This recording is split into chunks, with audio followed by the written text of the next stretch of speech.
All right.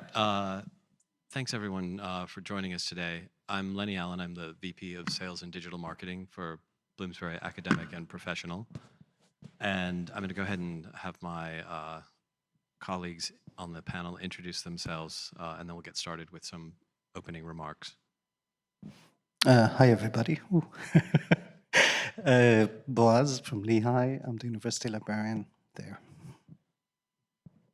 Good afternoon, everyone. I'm Michael Rodriguez. I'm a Senior Strategist for Content and Scholarly Communication Initiatives at Lyrasis. And hi, everyone. I'm Ros Pyne. I'm Global Director for Research and Open Access at Bloomsbury. Okay, thanks, everyone.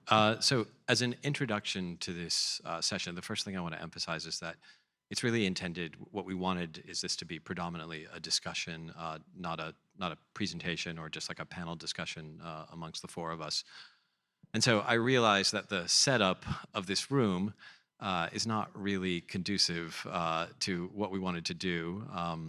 And the way you've all opted to seat yourself is providing even more of a challenge than we faced with just the basic layout of the room. Anyway, so we'll figure that out. But basically, our panelists will lead us off by speaking briefly on our topic, and then ideally what we'd like to do is break up into smaller groups. I don't think we can move chairs around, but maybe we can just kind of move ourselves around into discussion groups of 8 to 10. I'm not sure how many we have here, maybe 50, 60? Okay. So that said, that's kind of the preface for everything, and I guess the housekeeping part. The starting point for this discussion is Bloomsbury's Open Access Books Initiative, Bloomsbury Open Collections. But the session isn't limited to that. Our pilot program, which Ros will speak more about in just a moment. Quite a few publishers have launched OA models over the last few years, but Bloomsbury has taken a slightly different approach.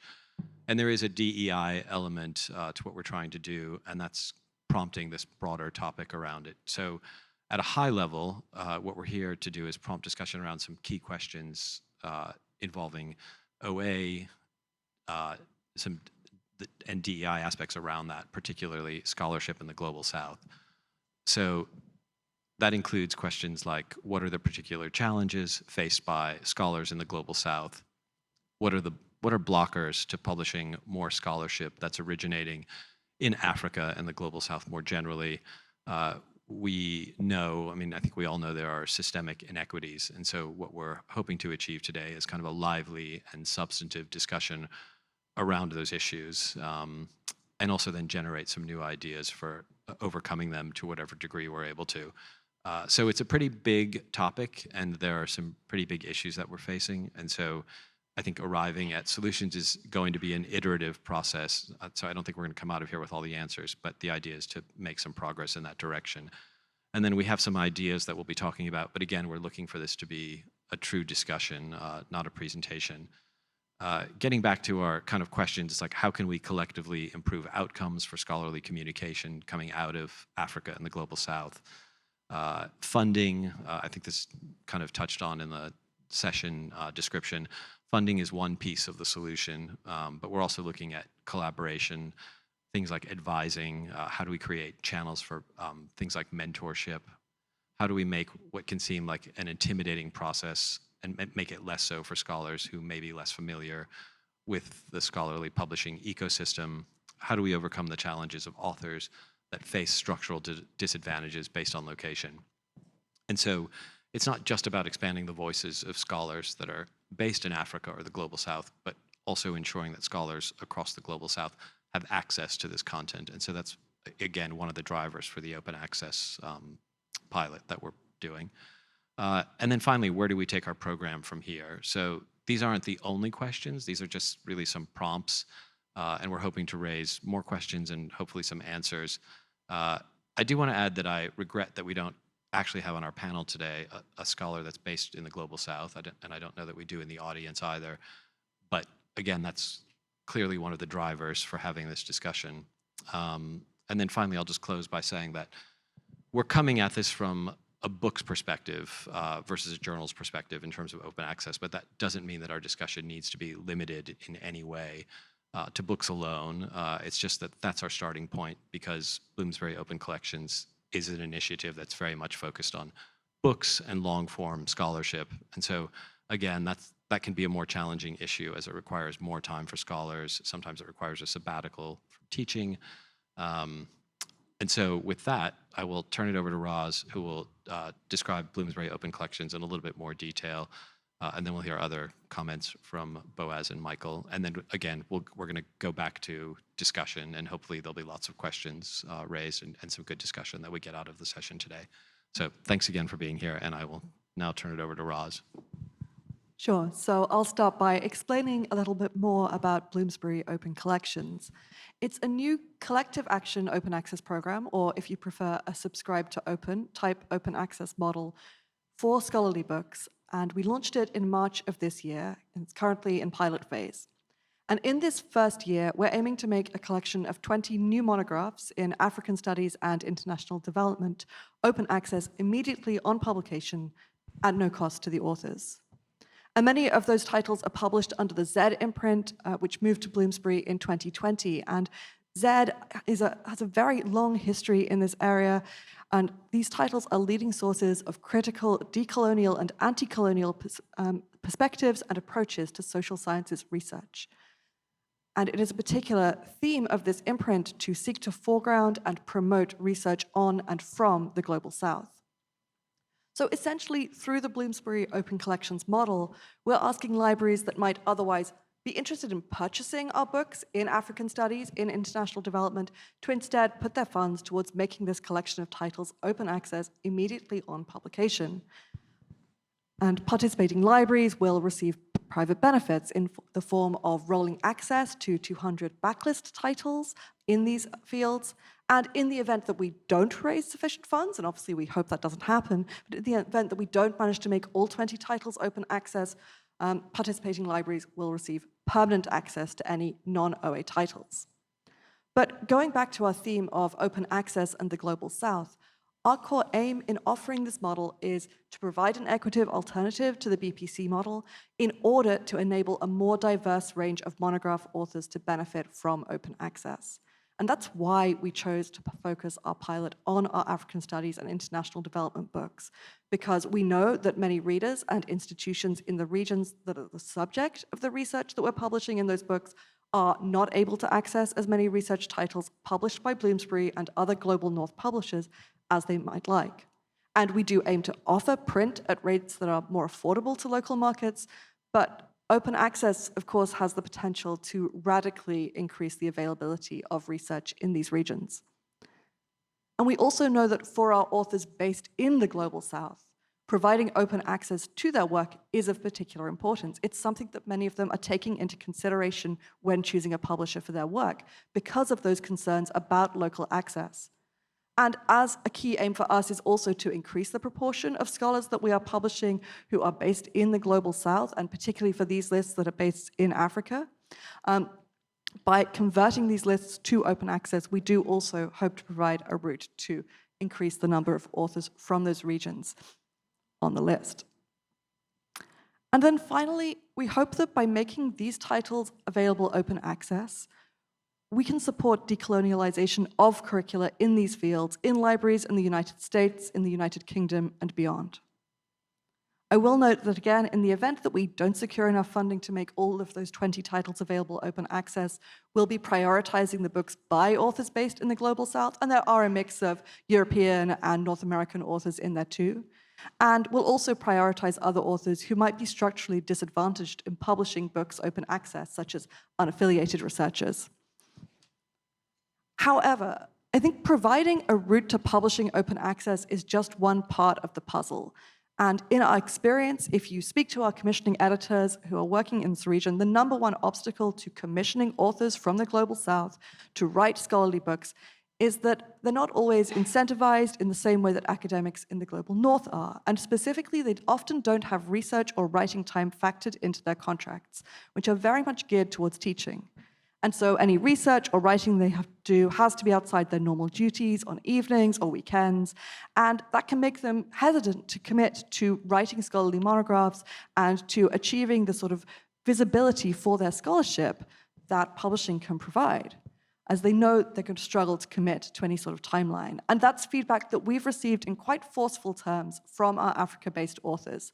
And that led us to think about what other forms of support we, as a Global North publisher, working in collaboration with our library partners, might be able to provide to these authors.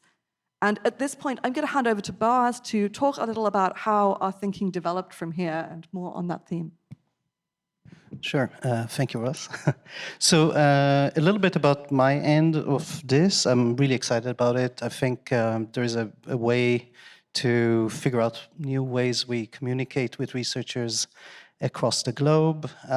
Lovely to have our librarians assist on a more regular basis around supporting researchers working in the Global South. We do a lot of work already that quite often, is transformational in the Global North. And we like that. We do a lot of infrastructure work. Lehigh is known to invest in equity of access in open source and interoperability mechanisms, other things that we love working on. And beyond that, we don't necessarily feel how we touch the researchers when we'd like them to exchange intellectual ideas with us. This is a way for us to get there. So thinking, how do we make a change daily to the work of researchers is a significant, we do that, let's say, interlibrary loan. Let's say we do some work on, building collections together, supporting it kind of secondhand. But this is one of the first initiatives to actually go directly to or impact directly the lives of researchers in areas we want to have more scholarship for, and have a pathway for staff and librarians to support them directly with their questions is going to be exciting for me. So it's certainly a little dip in those gigantic kind of oceans, those 20 books or more. But like this is a way for us to show that we care. And hopefully, it's going to expand into like a framework and a scalable way by which we can support people globally more regularly. So that's all I got. Thank you. Thanks, Boaz. And I think sort of coming from also from a library and also a consortial background, I see libraries as critical to this global equity work, as some of the primary funders of the distribution, the dissemination of content and of research through our collections budgets and through our open access investments. And speaking for library consortia, I think we also have an important role to play in these global equity initiatives around publishing. I think we can, on the one hand, serve as vehicles for crowdfunding and for raising awareness at scale of these kind of publisher-led and funder-led initiatives. We're able to aggregate these kinds of library investment opportunities and vet them on behalf of our members and make sure that folks are aware of them and have easy mechanisms to contribute. But I think also consulting on and collaborating to develop these initiatives in the first place, sort of using our understanding of the larger library and publishing environment, spanning subject areas, institutional types, geographic locations, and so on. And as well as potentially developing and hosting independent equity initiatives in partnership with publishers. Another observation I'll make here is that there's a great deal happening around making reading and open access publishing more accessible to the Global South, particularly in the journal context. So we see PLOS coming out with their global equity and community action publishing models to sort of move beyond the APC and facilitate authors from the Global South being able to publish in fully open access journals without incurring costs. We've seen similar initiatives from Cambridge and other providers. And Lyrasis has partnered with Bloomsbury to sort of bring the open collections crowdfunding appeal to our members. But there are fewer large-scale efforts in the library and publishing communities to support the actual writing process by Global South authors. So I was intrigued by that the angle being taken there on this panel, and would love to hear from the audience your thoughts about how to develop that kind of new engagement and support. And I just wanted to close my remarks on the note that it's critical that we as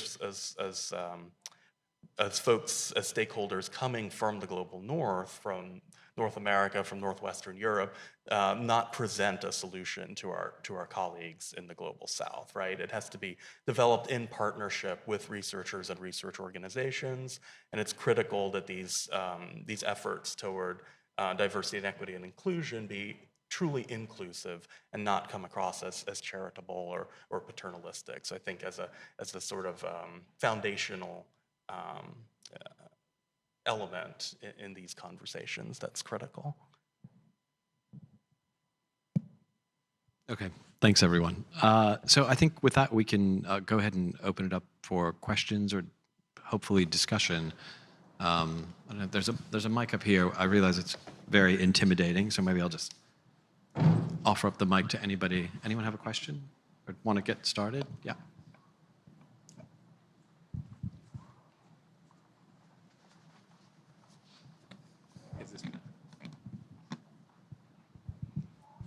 Hi, good, where are we now? Afternoon. My name is Ros Pyne, and I actually do come from the Global South.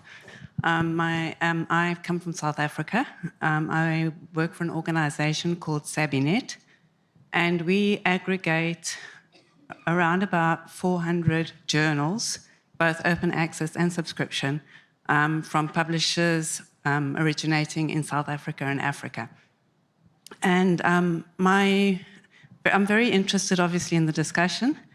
And I just wanted to find out, because we deal with publishers in Africa, and I think and authors, and one of the things that we kind of feel is an unknown is how do you identify the authors?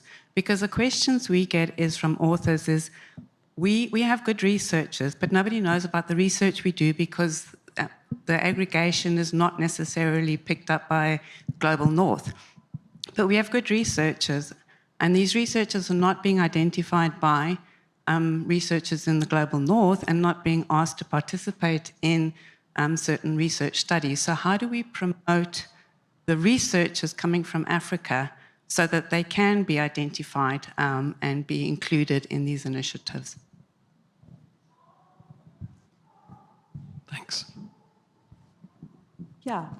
To respond from the publishing perspective, I think this is absolutely an area that needs more work. It's something that we are actively engaged in. It would be great to speak to you afterwards to think about what we might be missing in this area. I think certainly it's, for our editors, it's about building out those networks. So it's often through kind of finding certain groups of scholars that they might be aware of. Through them, they might then discover additional scholars through that network. And so step by step, you kind of reach these researchers. So it is really on a person-by-person level rather than being on a sort of necessarily, I don't know, some kind of pipeline or automated kind of. It is a process of kind of research and discovery, and we probably need to do more work to figure out, make sure that we're doing more work in that area. I will say also we've started to see more academic conferences that have traditionally gone back and forth between, perhaps North America, Europe, maybe Asia, start to locate themselves within the Global South and to consciously move there. And that's been incredibly helpful because suddenly a lot of researchers who weren't coming to the conference in Europe will come to the conference in Ghana, and now you can kind of build out that whole network from there. So I think also trying to be in the places where this research is happening is important. I want to enter it a little bit. So one initiative that I'm involved with has to do with infrastructure to set up kind of ease the ways to have kind of more discovery around standards, such as, you name it, ORCID or ISNIs or, ISSN, ISBNs, all those business identifiers. Thinking about the library participation is going to be exciting for me. If we can mint some of those identifiers to researchers working in the Global South, or maybe even group of researchers working together, and so we can work more kind of holistically, I guess, or streamlined. The initiative I'm working on is called CCLP. It's an MLS grant given to us in 2022. And it has publishers, standards, communities, and libraries and consortia working together in order to make sure that we enhance the infrastructure to support researchers and users across the globe. So we have great enthusiasm about those directions and thinking, like this is a significant kind of contribution that libraries can support. So very exciting. And Sabinet, yeah, sure. I'm sorry, I didn't even think that we should be talking. That's great. Thanks. Do we have another? Yeah. Right. Well, Lenny's running the mic over. I just wanted to make the observation that I think investing in infrastructure and content that is coming from the Global South and that is owned by the Global South is incumbent upon us, particularly wealthier institutions that have maybe benefited historically from exploitation of those regions. That is incumbent on us to make those investments and provide that support through our collections budget, through other mechanisms. Great, thank you. My name is Jason Schultz. I'm at Vanderbilt University, but for the purposes of this question, I'm also a member of the Africana Librarians Council and the Cooperative African Materials Project of CRL, although as folks that may be CRL members, those are kind of changing, et cetera. So one question is, have you talked to Africana, African Studies librarians about this initiative? This is, I may have missed it, my other colleagues that, do just African Studies, I have a lot of hats like all of us these days, missed that. So that would be good to know, especially we do meet the African Studies Association, meets in San Francisco. So hopefully you might be there, or some of your reps. We'd be good to know to talk to that. Otherwise, we also have our a panel that we're discussing kind of open access things. So that's good to know in terms of what you've networked with. The second thing goes to what was just discussed about infrastructure. I did mention this yesterday at one of the panels. There is African homegrown, OA products and processes. There's the Continental, platform at the University of Cape Town as well. So the way that just to say that, as well as like all these models might be good, these are still a business model in my opinion, but I do agree with the colleague at South Africa who was saying it's transitional thing. There's still a way to we can support things that are being homegrown on the continent. And it's not necessarily has to be piecemeal. Our charity, if you want to put it that way, we can, there's infrastructure there. There's the ability to do it there. There's the ability to us to collaborate, not just be partners, but collaborate in real as equals as well. So I'm editorializing a little bit, but more so is, what's going on the ground there, but also what outreach have you done for, again, African Studies libraries here, also SCOMA in the UK as well, would be good to know to have those partnerships. Thanks. Thank you. Sure. So our commissioning editors in this area are out at those conferences. I think they will be in San Francisco at the African Studies Association. And so they are meeting with certainly scholars at that point and tapping in through them. It's a really good question about African Studies librarians specifically, because we did certainly consult with librarians in the development of this model, but I don't actually know if we spoke specifically with African Studies librarians. And I will note that the intention is ultimately to move this into other subject areas, so it won't remain purely focused on African Studies, although it will retain a focus on scholars who, in whatever way, are sort of structurally disadvantaged in being able to publish open access.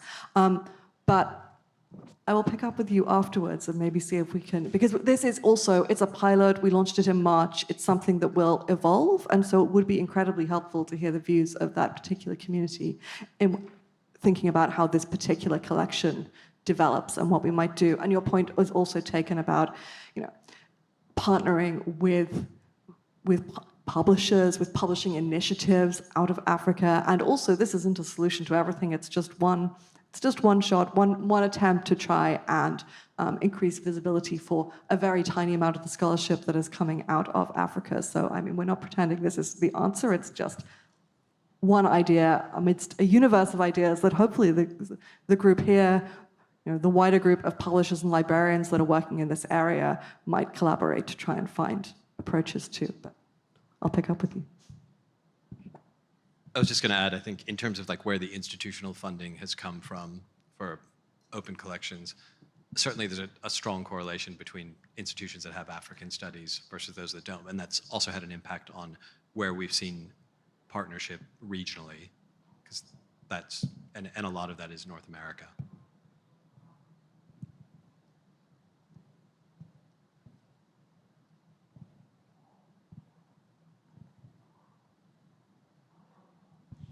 Hi, Martha Higgins with Carnegie Endowment for International Peace. Actually, one of our scholars did an open access publication with Zed with you, Zainab Usman, and I just emailed another one of our members to say, hey, do you have a publisher for the book you're writing? You might want to consider Bloomsbury for this.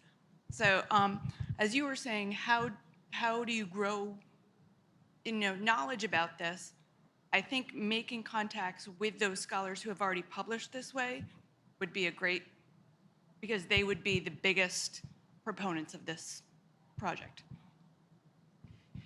And could I ask about what sort of support you are offering the authors that you're working with? Because I think that is going to be very important for them to be able to do what they're doing. So I'd like to hear a little bit more about that if possible. So at the moment, beyond the support that our commissioning editors would in any case offer to these authors in terms of thinking about the structure, the focus of their books, we aren't providing this additional support. But I think as we have worked through this pilot year, as we've had more conversations with the authors whose books are included in the pilot, it's more that we're seeing this as something that we want to develop from this point. So, and maybe, I think Boaz might have some thoughts specifically on what we might do there, or what might... Honestly, I don't know. So, and like, we do that a little bit kind of locally in some ways already, but to say that I know how, like we're gonna, what amount of hours, what amount of support, what amount of, resourcing, collections, otherwise we're gonna need, to support those causes is open-ended, and I think, this is why I'm excited about it, because actually we're going to learn a lot about the challenges that are emerging or there already, to kind of know what can we do on a regular basis. So, like, and I think a lot of it is kind of open-ended because, like we would like to reinvest some of our resources into those channels. We kind of not sure how much and what is reasonable, but this is going to be kind of us learning much more about what researchers need there. I can say already, like I'm coming from Lehigh, private institution with researchers that may claim that they don't have enough time to do their research as well. So this is an interesting kind of, there is also a political element around, how to frame any of those initiatives in such a way that's going to be totally aligned with, like any other institutional priorities that we have. And we're interested in making that all work in such a way that is going to be reasonable and transformative in all ways. So like thinking about budgets, like I have a sense of what I'm willing to do, but I also like endowments, things like like one-time money that we can put into. Some of this work is going to be exciting, and I think that there's going to be potential of kind of scholarly communication development funds or research funds for the university as well to be put into that. So I don't know yet. Hi, I'm Derek Law from the University of Strathclyde in Glasgow, but I've spent a lot of time working in the University of Malawi.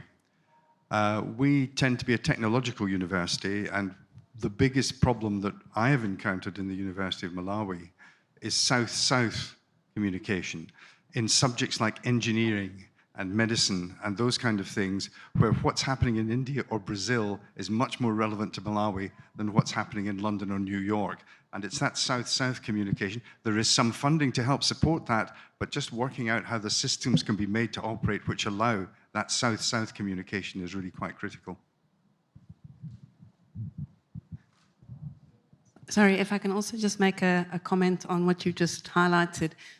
Quite often when people talk about Global South Africa, one thinks African studies, whereas a lot of the research that's coming out of Africa is science, technology, medicine, and you talk to somebody, you say, we have content originating from Africa, and they say, oh, you African studies? And we say, no, not necessarily. We've got some of the best research in diseases, malaria, things like that. So, yeah, I think we should just not lose sight of that. Thank you, Derek.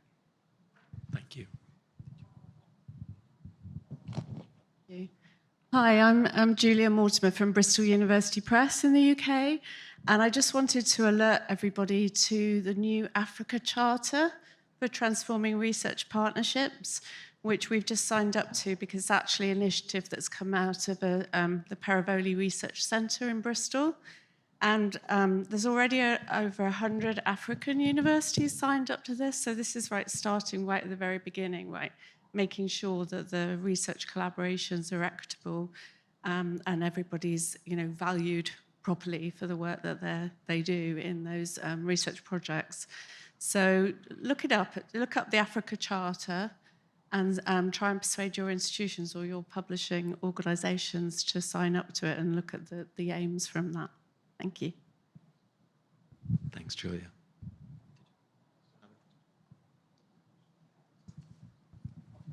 No, it's fine. I think, Ros, this is primarily for you. I'm Eric Van Ryn. I'm from the University of California Press.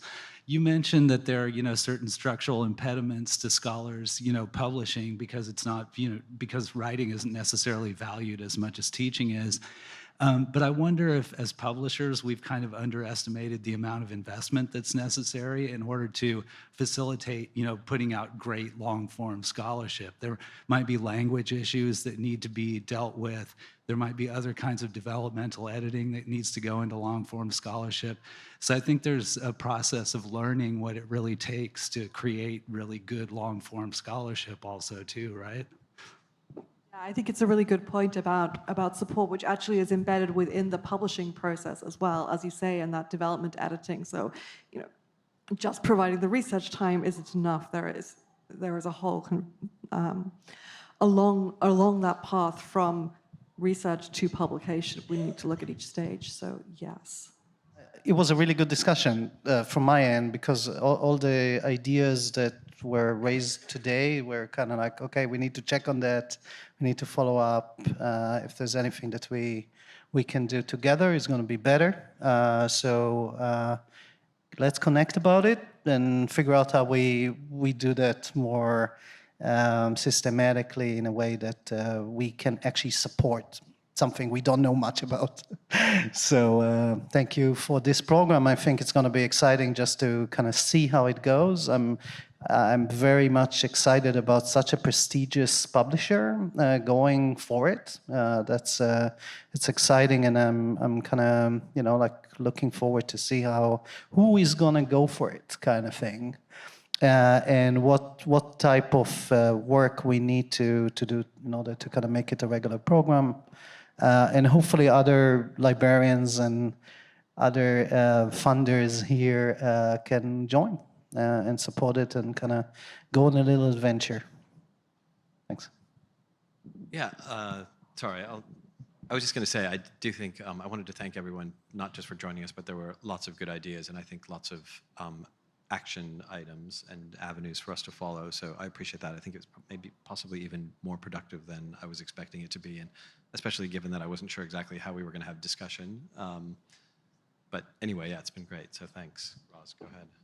Yes, I also wanted to say thank you for the very thoughtful discussion, for a lot of new ideas and routes to pursue, and I guess just to emphasize that we don't think that we've solved everything, or, we've just launched an idea which we will continue to work on, and that we are very pleased to receive feedback. And if anyone wants to get in touch with me afterwards because they had a thought that they wish they'd, you didn't quite put your hand up in time, I'm always that person. But please do get in touch. We would love to hear from you. We would love to make sure that we are developing this in the way that it can best help the scholarship that we're trying to get out into the world. So just to say that we remain open to feedback and thoughts.